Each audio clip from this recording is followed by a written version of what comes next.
अजमेर दरगाह के आध्यात्मिक प्रमुख दरगाह दीवान सैयद जैनुल आबिदीन अली खान ने सूफी संत ख्वाजा मोइनुद्दीन हसन चिश्ती के 809वें उर्स के समापन की पूर्व संध्या पर गुरुवार को आयोजित हुई वार्षिक सभा में देश भर के प्रमुख दरगाह के सजदा नशीन सूफियों और धर्म प्रमुखों को संबोधित करते हुए कहा कि वर्तमान में समाज में कई कुरीतियां फैली हुई हैं, जिनके कारण परिवार व्यवस्था की हालत चिंताजनक हो गई है। उन्होंने कहा कि बेटियों की शादी को भव्य और महंगा बनाने के लिए कई माता पिता अपनी पारिवारिक मजबूरियों और आर्थिक स्थिति को नजरअंदाज कर कर्ज के बोझ तले दब जाते हैं, जो आगे चलकर उनके लिए काफी तकलीफदेह बन जाता है। समाज में हमने शादियों को एक कंपटीशन की तरह बना दिया है, जिसमें महंगी और भव्य शादियां करने वाले तो तारीफ पाते हैं, लेकिन जो लोग ऐसा नहीं कर पाते उनकी बेटियों को जिंदगी भर ताने सुनने पड़ते हैं। यही वजह है कि कई बेटियां शादियों से वंचित रह जाती हैं और कुछ बेटियों के माता पिता कर्ज के बोझ तले दबे होने के कारण आत्महत्या कर लेते हैं। दरगाह दीवान ने कहा कि अब समय आ चुका है जब सभी धर्मगुरुओं को और समाज सेवकों को इस प्रथा को रोकने के लिए कदम बढ़ाना होगा। समाज के प्रत्येक व्यक्ति को चाहिए कि वह दहेज को पूरी तरह से ना कहकर इस प्रथा पर विराम लगा दे। इसके अलावा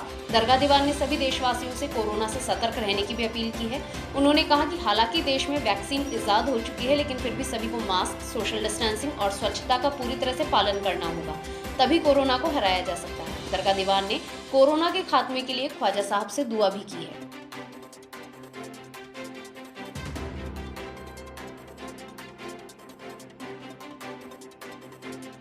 आज 809वें सालाना उर्स हज़रत ख्वाजा मोइनुद्दीन चिश्ती रहमतुल्लाह अलैह के पूर्व संध्या के मौके पे जो मखसूस महफिल खानकाह में होती है, जो दीवान साहब क़िबला सज्जादा नशीन साहब की सदारत में होती है, जिसमें तमाम दरगाहों के सज्जादगान मौजूद रहते हैं, उसमें दीवान साहब पूरे मुल्क के नाम अपना पैगाम जारी करते हैं, आवाम के नाम अपना पैगाम जारी करते हैं। दीवान साहब का आज का पैगाम जो दीवान साहब ने जारी किया है, वो दीवान साहब ने आज चिंता व्यक्त की है अपने संबोधन में कि समाज में जो बुराइयां हैं उनके लिए भी सज्जादगान को आवाज़ उठानी चाहिए और दरगाहों को सबको मिल कर के, सामाजिक संगठनों को, धर्मगुरुओं को मिल कर के उन सामाजिक बुराइयों को दूर करना चाहिए। इसमें ख़ास तौर से आज की जो दीवान साहब ने सबसे पहले जो चिंता व्यक्त की है, वो कह रही है कि जो आजकल के दौर में कंपटीशन का दौर आ चुका है, जिसमें शादियों पे ज़्यादा से ज़्यादा बढ़ चढ़ के खर्चे किए जाते हैं और एक दूसरे से कंपटीशन के चक्कर में लोग इतना कर्जा कर लेते हैं शादी के नाम पे कि वो उस कर्ज के नीचे दबके रह जाते हैं और कई जो गरीब परिवार होते हैं उनकी बच्चियां महरूम शादी से रह जाती हैं। तो दीवान साहब ने ये अपील करी है, अपने पैगाम में लोगों से कहा है कि सादगी से शादी करें, सादगी से समारोह करें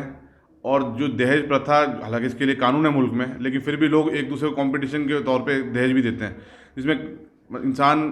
एक दूसरे को ऊपर ऊंचा और नीचा दिखाने के लिए इतना खर्चा कर देता है अपने बच्चियों की खुशी के लिए कि वो कर्जे में ज़िंदगी वो डूबा रहता है और कुछ कमियां रह जाती है। तो उसमें समाज में क्या होता है कि बच्चियों को, जो हमारी बेटियां बहनें जाती हैं शादी करके, उनको ज़िंदगी भर बुराई सुनने पड़ती है, ताने सुनने पड़ते हैं। तो दीवान साहब ने मुल्क के नाम ये संदेश जारी करा है कि बंद हो, आज के दौर में सब चीज़ें बंद होनी चाहिए। जिस तरीके से दिखावे के तौर पे शादियाँ हो रही हैं, फजूल खर्ची की जा रही हैं, सादगी से शादी ब्याह किया जाए, सादगी से एक ऐसा सिस्टम बनाया जाए पूरे मुल्क में कि चाहे अमीर हो चाहे गरीब हो, उनकी शादी का एक पूरा सिस्टम होना चाहिए कि सादगी से शादियाँ हों, जिसमें अमीरी गरीबी का फ़र्क ख़त्म हो और जो हमारी बच्चियों का मान सम्मान है वो ज़िंदगी भर बना रहे। कोरोना से मुताल्लिक़ कोई बात? दीवान साहब ने लास्ट में कोरोना के लिए मुल्क के अंदर ये वबा से जल्द से निजात मिले, इसके लिए दुआ की गई और सोशल डिस्टेंसिंग लोगों से दीवान साहब ने यह भी कहा है कि सोशल डिस्टेंसिंग कायम रखें। वैक्सीन आ गई है, इसके माने ये नहीं कि हम लोग बिल्कुल बेफिक्र हो जाएं, लेकिन हमें इसका इंतज़ार करना होगा कि पूरी तरीके से इस वबा का ख़ात्मा हो। लेकिन जब तक ये ख़ात्मा नहीं होता, जब तक हम लोगों को सोशल डिस्टेंसिंग, मास्क उनको फॉलो करना चाहिए।